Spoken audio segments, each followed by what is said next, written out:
बेंगलोर से कूर्ग की road trip में कुछ एक्सपीरियंसेस माइंड ब्लोइंग होने वाले थे और कुछ डिसअपॉइंटिंग भी।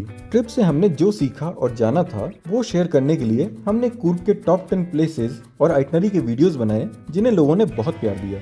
लेकिन एक सवाल उन वीडियोस में रह गया था कि कूर्ग की रोड ट्रिप वाकई फील कैसी होती है, इसको कम बजट में प्लान कैसे करें और रोड ट्रिप में किन बातों का ध्यान रखें। तो देखते रहिए इन सवालों के जवाब के लिए। कर्नाटका के वेस्टर्न घाट्स में लोकेटेड कूर्ग डिस्ट्रिक्ट, जिसका ऑफिशियल नाम है कोडगु, एक हिल स्टेशन है जो जाना जाता है अपनी natural beauty, coffee plantations, waterfalls और पिक्चर परफेक्ट सेटिंग्स के लिए।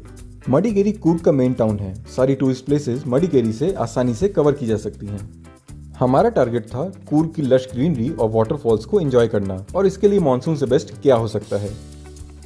बेंगलोर से हमने सुबह 5 बजे ट्रिप शुरू की। Newly open Bangalore Mysore expressway को ज्वाइन किया और एफर्टलेसली क्रूज करते हुए बढ़ते रहे।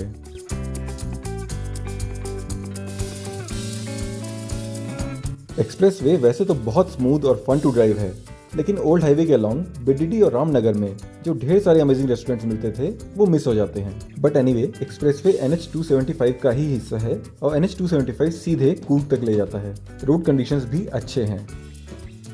सबसे पहले आता है कूर्ग का कुशाल नगर टाउन, जिसमें कई सारी टूरिस्ट प्लेसेस हैं। हमने विजिट करने के लिए ये प्लेसेस शॉर्टलिस्ट की थी। सबसे पहले हम गए दोबारा एलिफेंट कैंप, क्योंकि 11 बजे यहाँ की एंट्री बंद हो जाती है और फिर सीधे 4:30 बजे ही ओपन होती है। दोबारा जाना हमारे लिए एक आई ओपनिंग एक्सपीरियंस था। इन मैजेस्टिक एनिमल्स को हमने इतनी पास से पहली बार एक्सपीरियंस किया था। कैंप में लिखी इन्फॉर्मेशन के अकॉर्डिंग ये रेस्क्यूड एलिफेंट्स हैं जिनकी यहाँ केयर की जाती है और कुछ फॉरेस्ट वर्क में भी इनका इस्तेमाल किया जाता है। ये जान के अच्छा लगा कि ये एलिफेंट्स अपना ज़्यादातर समय पास के रिजर्व फॉरेस्ट में बिताते हैं और बस सुबह 9 से 11 और शाम को 4:30 से 5:30 कैंप में लाए जाते हैं, जहां इन्हें खिलाया जाता है और फिर कावेरी में नहलाया जाता है। कावेरी में इनको अपने में ही मस्त होकर नहाते देखना एक अद्भुत एक्सपीरियंस था।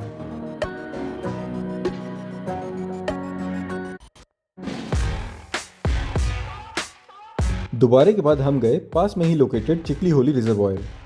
हालांकि हमने एक्सपेक्ट किया था पीक मानसून मंथ में ये रिजर्वॉयर कुछ ऐसा दिखेगा, लेकिन इस साल बारिश बहुत कम हुई और इस वजह से पानी कई फीट कम था।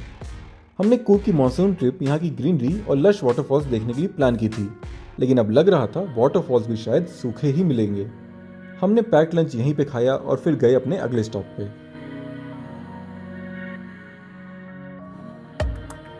नामडोलिंग मोनेस्ट्री को गोल्डन टेम्पल के नाम से भी जानते हैं, और यहाँ हमने देखी बुद्धा की 60 फीट ऊंची गोल्ड प्लेटेड स्टैच्यूज। हम यहाँ पहुंचे लगभग 1 बजे और ये मंक्स का प्रेयर टाइम होता है। हर तरफ इंस्ट्रूमेंट्स और चैंट्स की आवाज गूंज उठती है। हम सोच के आए थे कि 15-20 मिनट बिता के वापस चले जाएंगे, बट यहाँ की पीसफुल वाइब्स में काफी लंबा समय काफी जल्दी बीत गया। पता चला ये कूर्ग के बेलाकुप्पे टाउन में है और ये विश्व की दूसरी सबसे बड़ी तिब्बतन सेटलमेंट है। लगभग 16,000 रेफ्यूजीज और 600 मंक्स यहाँ रहते हैं। यहाँ से निकल के हम मडिकेरी की तरफ बढ़ते रहे, जहाँ हमारा स्टे बुक्ड था। वैसे तो आज शाम को राजा सीट से सनसेट देखने का प्लान भी था, लेकिन होटल पहुंच के हम लेजी हो गए। वैसे भी नेक्स्ट डे का प्लान एडवेंचर से भरा हुआ था और हमें पता लगने वाला था मानसून में कूर्ग आना वर्थ है या नहीं। पहला दिन खत्म हुआ चाय पकौड़े खाते हुए इस अमेजिंग सनसेट के साथ। अगले दिन हम सनराइज के साथ उठे और तैयार होकर निकल गए ताल कावेरी टेम्पल के लिए। शहर की भीड़ से दूर ये वादियां सुबह की हल्की धुंध में बहुत ही खूबसूरत लग रही थीं। ऑलमोस्ट 1 घंटे की ड्राइव के बाद हम मंदिर पहुंचे और यहाँ आके हमारा फर्स्ट इंप्रेशन था सेरीन और ब्यूटीफुल। कावेरी नदी कर्नाटका की लाइफलाइन है और ताल कावेरी टेम्पल कावेरी का बर्थ प्लेस माना जाता है। मंदिर ना ही सिर्फ शांतिपूर्ण है, बल्कि इसकी लोकेशन हैंड्स डाउन कूर्ग की बेस्ट लोकेशन है। यहाँ आके बहुत ही सुकून महसूस हुआ और ये इस दिन की परफेक्ट शुरुआत थी। मंदिर की मान्यता बहुत है और यहाँ बिना प्रॉपर ड्रेस कोड की एंट्री अलाउड नहीं है। मंदिर विजिट करके हम पहुंचे अपने होटल, जहां हमने ब्रेकफास्ट किया। फिर कुछ देर आराम करके हम निकल पड़े और 2 घंटे की ड्राइव करके पहुंचे ब्रह्मगिरी के पहाड़ों में।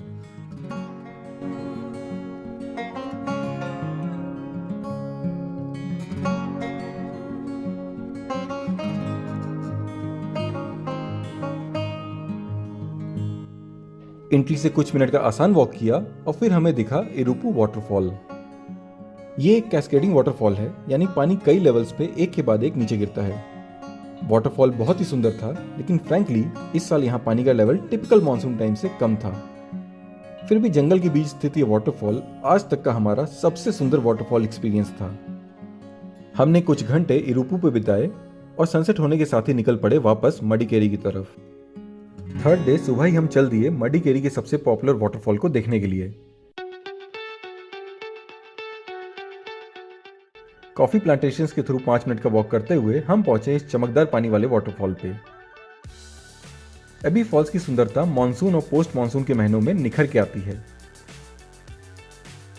एबी फॉल्स सुबह जाने का फायदा यह हुआ कि सनलाइट का डायरेक्शन परफेक्ट था और ये छोटा रेनबो काफी प्यारा लग रहा था। वैसे थर्ड डे के ट्रिप प्लान में मंडलपट्टी व्यू पॉइंट और मलाली फॉल्स भी था, लेकिन प्लान में हमने किया बहुत बड़ा बदलाव। क्या चेंज किया वो डिस्कस करने से पहले आपके लिए कूर्ग ट्रिप की कुछ इंपॉर्टेंट टिप्स। कूर्ग आने के लिए आसपास की मेजर सिटीज से बसेस आपको मिल जाएंगी।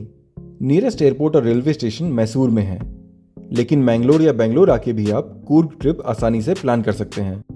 वैसे तो कूर्ग ऑल ईयर डेस्टिनेशन है, लेकिन हमारे हिसाब से कूर्ग आने का बेस्ट टाइम है अक्टूबर टू फरवरी।